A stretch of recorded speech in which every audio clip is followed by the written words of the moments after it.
many couples have been lied to. They lied to you, Abby. Yes, Even you. Yes. It was a very big scam. A very big This fat one is more lie. than the CBX scam that just hits the country. This is more than CBEC. They lied to you in particular. You know that phrase, that saying that pastors will preach in church. They will tell you no sex before marriage, because in marriage you're going to get tired. Because it's not every day you'll be feeling like having sex. You will get tired. Actually, I'm tired. I'm actually tired because sometimes you can't get enough. Sometimes you're too tired to have it. Sometimes you look for it. They did not tell Circumstances will not make you to have it. They did not tell us So the truth about this matter. This thing will be like with the talk. They don't tell us the truth. We're gonna they look say, at the realities. Calm down, Farabale, that you will get tired. Are we actually tired? Are we even getting it enough? That is what we're talking about today. Is sex overrated? In marriage, especially. I'm not talking about those who are trying to cook the food and eat it before the time. We'll get into that. We'll deal with them. Hello, Power Couple Nation! Wow, welcome to another exciting episode of the Power Couple Podcast. Remember, in this space, we share relevant content that helps you grow in your family, finance, and faith. And of course, we are kingdom-minded, and our content are geared towards building kingdom marriages. We are the ornaments. So thank you so much for following us all through this journey. And I think this is our fourth video, right? Fourth video. Yeah. And you've been liking, you've been commenting, and you've subscribed. Thank you for your awesome support so far. So welcome to the Power Couples Podcast and the Power Couple family, where we share relevant content on faith, family, and finance. And just before she moves on, so don't forget we are the president of the Power Couple Nation. I don't know why that makes her laugh every time. I accept it. I'm vice president. Welcome once again. Grab your partner, your situationship partner, whatever the case may be. Let's dive into today's episode. We're talking about, is sex overrated in marriage? I know a lot of singles are doing the do without license. We're going to address them because they may not relate to this conversation because they've been having it back to back. If you're part of those, if you're in that WhatsApp group, please exit yourself, turn around and give your life to Christ. Thank God this is Easter, so let the blood of Jesus cleanse you, our friends. But today we're looking at sex in marriage. Is it really overrated?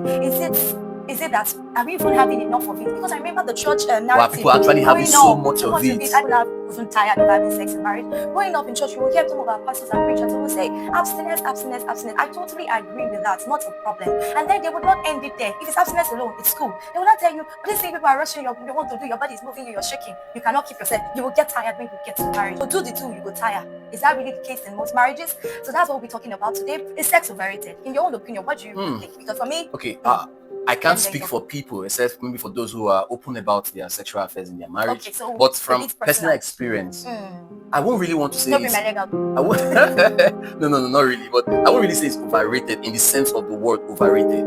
But what I would say is, many times you won't have it. There could be reasons, there could be circumstances, it could be one, maybe both of you are very tired, or one party is very tired and you won't get the best out of it, so the other person have to understand and let that season pass. It could be for there's so many, it could be health reasons. It could be for those who probably are just have children, maybe the first few days, first few weeks of their marriage, the woman is healing. That could be a reason. But for the fact that yes, there are a lot of circumstances. It could even be offense. Offense can kill sexual drive in marriage. Low libido, it can lead to low libido because it's at the point you no longer desire your spouse, you no longer long to have them. Anger, unresolved crisis, these are issues that once you get into marriage, exactly, reality check. Once you get into marriage, these are things that if they are not well addressed, it begins to get into marriage. So in the recess of saying is sex overrated in marriage, I won't say no.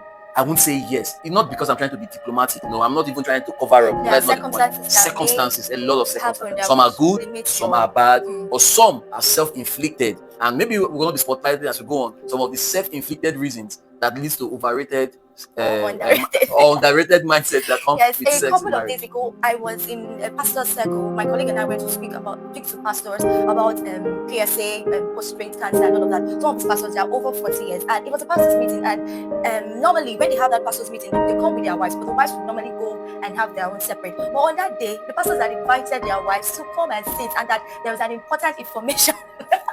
They needed them to get. More like a setup.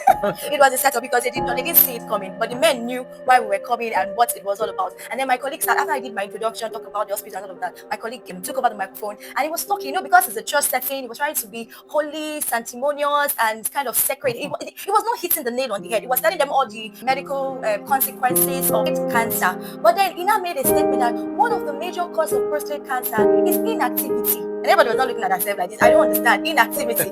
One of the pastors could no longer hold his satisfaction to the fact that he was not really saying the thing the way they wanted to hear. He took the microphone for him and said, "Sir, please, all of us here, we're not children. There's nobody that is less than 18. We're all matured adults, and a lot of them were over 40. He needed him to hit the nail on the head and tell them.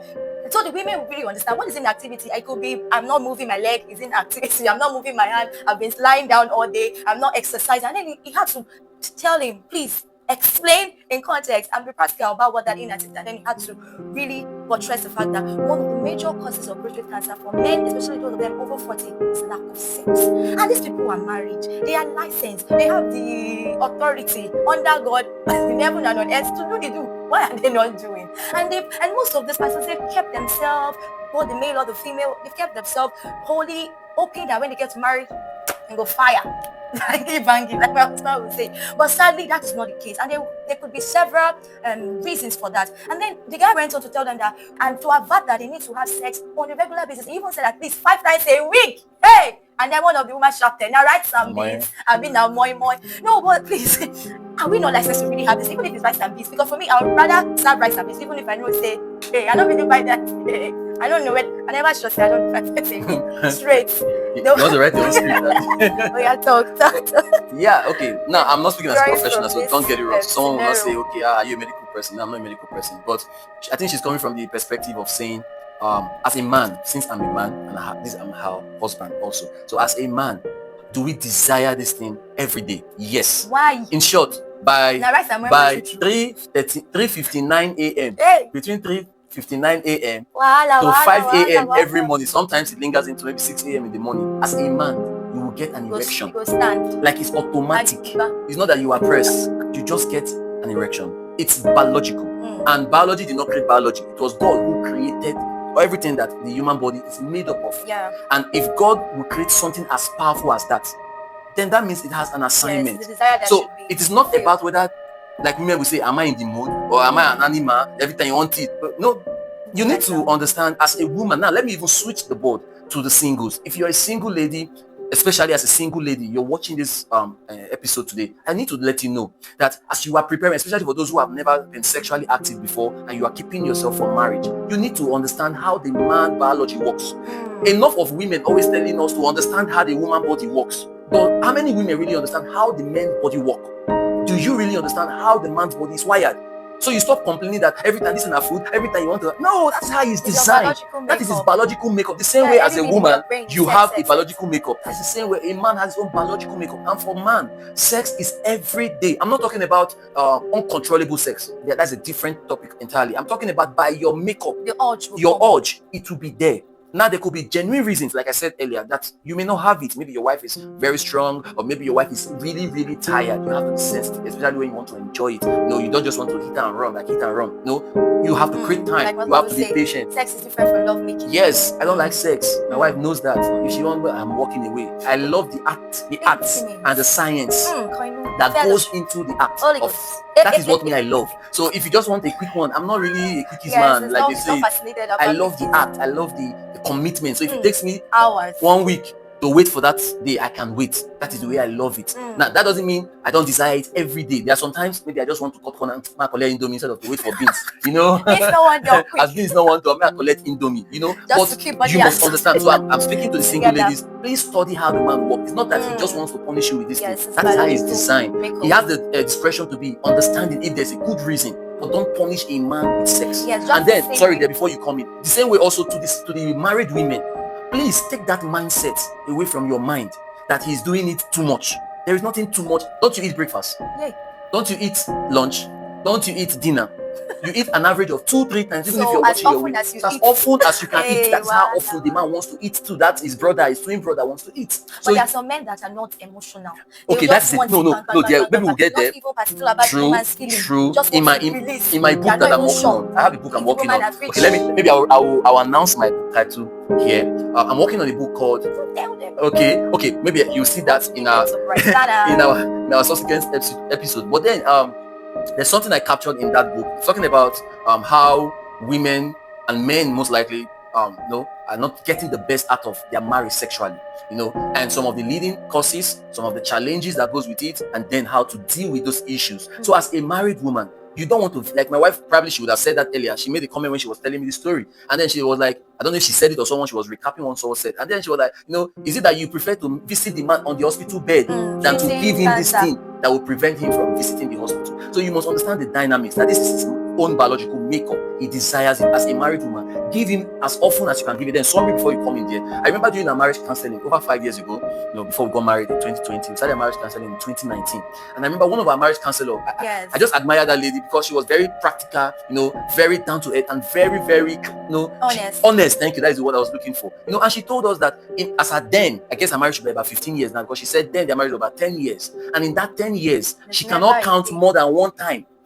I was like, is this woman just trying to blow our head? But I believe she's sincere, because her husband was there too. She said she cannot count more than one time she had ever denied her husband sex in marriage. Anytime he said, madam, I need this, she's ready. Whether she's in the mood or not, she prepares her mind to satisfy her husband. As a woman, prepare your mind to always satisfy your husband. Yes, why that is important. It's good for us to prepare our mind, because if your mind is not even there, emotionally it will not flow. Then the man should also know how to service the woman's chocolate center. Why I understand that the man's biological makeup and the way his brain is wired is 90% sex. Also, the woman's brain, the way the woman's brain is wired is 90% sugar, chocolate center. So you must feed that chocolate center. How? With gifts, with acts of service, with care, with love. Don't just wait when it's time to ask, hey, I'm done. Like that thing. It is not a fire brigade service. You get. So once you, as a man, you're able to service that chocolate, and you know what she likes. Like they said, sex starts in the mind before the action proper takes place. So you must have fed her appetite. Those things that you can just call her randomly. You know that your end goal of what you're trying to achieve. You can just call her, babe, I'm missing you. I love you. I love your hair. You look beautiful today. And you come back from work, get her something nice. You're preparing her mind to be ready. But also, why preparing your mind, or as a woman, why expecting your chocolate center to be fed before getting into the mood to please your king? Please let it not become a criteria. Yes. Let it not become a yardstick. He has not done this for me. You want to now have this from me. There is no contest like that in the scripture. In as much as I subscribe to this, and I totally subscribe to it, the first time we learned about this together, were we married then yet? Yes. Okay, we just got married then. And Reverend Christy Baturi, we invited her then in our former church, not former church, like in our former branch when we were in Port Harcourt. She was invited to that singles and married conference, and it was, I don't think we were married then. I think it was the second time we were married. The first year when she came, that was 2018, 2019. We're not married then. And we still have the picture of that until today.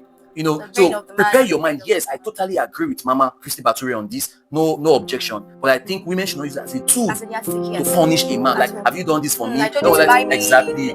So if you've not done those things, why do you want this? No. The Bible says submit yourself one to another, even sexually. But if you can do it as a man, please feed her. You can feed her with gifts, like she said. I agree. You can feed her with, maybe you want to get doing by the end of today. You can send a text message. You can just put her in the mood, put her senses around that. All right. If you've enjoyed the conversation so far, please hit that subscribe button. It doesn't bite. Hit that subscribe button. Share this video. Turn on your notification to get notified when we drop a video. So please subscribe. So let's continue. So we've talked about the reality checks and all of that. So let's move forward to the purpose and the pleasure for sex. So sex is not the foundation of a successful marriage. Some of us who get into marriage, if you're single, you want to get into marriage, it is good that you marry a person that you're compatible, but you cannot text your sexual compatibility, because as a godly sister or as a godly brother, it is abstinence before marriage. But at least you must have looked at the person and know that they fit physically into the kind someone of that you are drawn to. Exactly. Someone you are drawn to. So don't get married thinking that this guy is going to satisfy me sexually, or this lady, she have a big Barcelona and all of that. So don't be drawn with lust. Don't marry based on physical appearance or be drawn after lust. Don't be drawn to a woman lustfully, because if you marry her because you think that she's going to satisfy you sexually, and then you now get into the marriage, it is not what you had proposed, there will be disappointment. So don't fall into that disappointment trap. So marry because of purpose, marry because you are aligned, you know where you're going to. Together you have a purpose that you want to fulfill. So don't put sex. Don't say, I've waited so long, I'm 25, I'm 30, now let me go and do, and then you now marry somebody that is not really sexually driven the way you are. You have to mellow down, farabalẹ̀. Okay, so just to add to that before we wrap up on this episode. Now, for sex, and which is pleasure and purpose. Now, pleasure is important. In short, pleasure is one of the fundamental elements that makes marriage beautiful. There is no I'm a man, I love the do.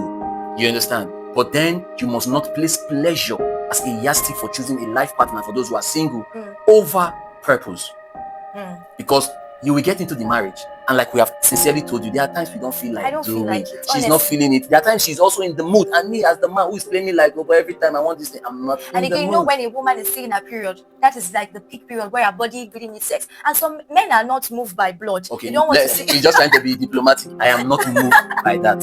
For some men, it's like that. Why? For some men also, on the flip side, babe, there are men who in that your period, that's when they want it, and the woman feels irritated by it. Yes. So we are being sincere with you. So you see the reality checks about life. There are some people who will want it that period. There are some people who don't desire it that period. So you must understand patience. You must understand tolerance. Those are times you understand that you need to adjust. Yes. But in the sense of it, let the pleasure not be the yardstick for getting into marriage, one, and let the pleasure not override the purpose. Yes. Because when purpose is lacking, you will even not feel the need for pleasure. Yes. That is the truth. You must learn to manage your expectations so that you don't fall into the disappointment trap. Like we have told you, it's not every time a woman is moved for sex. It's not every time the husband is also moved to have sex. So you must manage your expectations when you're coming to marriage. And again, as a single person, whether male or female, do not idolize sex. Don't say, once I get married, I go fire down. You will fall into disappointment. I did. I had high expectations. Hope your expectation is not disappointed. I still try. No. Like I said in my introduction, not as high as no, I'm not disappointed because we never had sexual relationship before we got married. We never had intimacy in the sense that I cannot guess whether we didn't have, even if we were together for on and off for 7 years. But then when I got in, I was having so much hope, so much desire. But that reality checkers, like she said, came in. During pregnancy, sometimes my wife is not in the mood. And I got she's going through the whole pain and the whole 1 week after. Do you understand? So adjustment is necessary. That's why I said let purpose supersede pleasure. If you go in primarily for pleasure, you will ruin the purpose at the end of the day. Also build emotional and intellectual connection first. Build friendship before that sexual connection. As a single, build friendship, because those periods when you're not feeling like you're not moved with the person sexually, you're not drawn to the person sexually. You can be drawn to the person intellectually. You can be drawn to the person as a friend, or you can be drawn to the person emotionally. So you have other things. You can even be drawn to the person kissing me. Just enjoying kissing. So you have other things to hold yourself together before you can now talk about being connected sexually. So don't get connected sexually first. That is why abstinence is very important. And to the married, always address what is not right in your sexual life. Don't try to what's the word now? Don't try to manage. Address it. If you're not satisfied with the way your husband is having sex with you or making love to you, share those your concerns. Don't bottle it in and be dying in depression. And as a man, also if your wife is not also meeting your expectation, you can sit that down and tell her, this is how I enjoy sex. This is how I want you to do it. And as a woman, be teachable. Why is really expectation? Yes, now you the oversee, now you be bro. I'm the one that most times I'm not even sure, but I try to learn because I got married as a virgin. No experience, zero, nothing. Like I had practically no idea. So, but I'm glad that I married a husband that he knows how to teach, and I'm learning to be teachable. So he teaches me everything, even in sex, how he wants me to open my leg, how he wants me to, you understand, how he enjoys it. So you're already in the marriage. Don't say, because my husband doesn't satisfy me, you have to go and look for one gigolo guy outside. And as a God, this is like you cannot do that. And that's the reason a lot of women are engaging in what's it called? Adultery and all of that. They are now in the marriage and the man is not meeting their expectation. The woman have not gotten orgasm and the man have released, he just stands up. And do you even thank your spouse? Sugar, let me even come into this sex. As we wrap up. We are wrapping up here. But please, this is to the men. And this is not to the men who can do the two.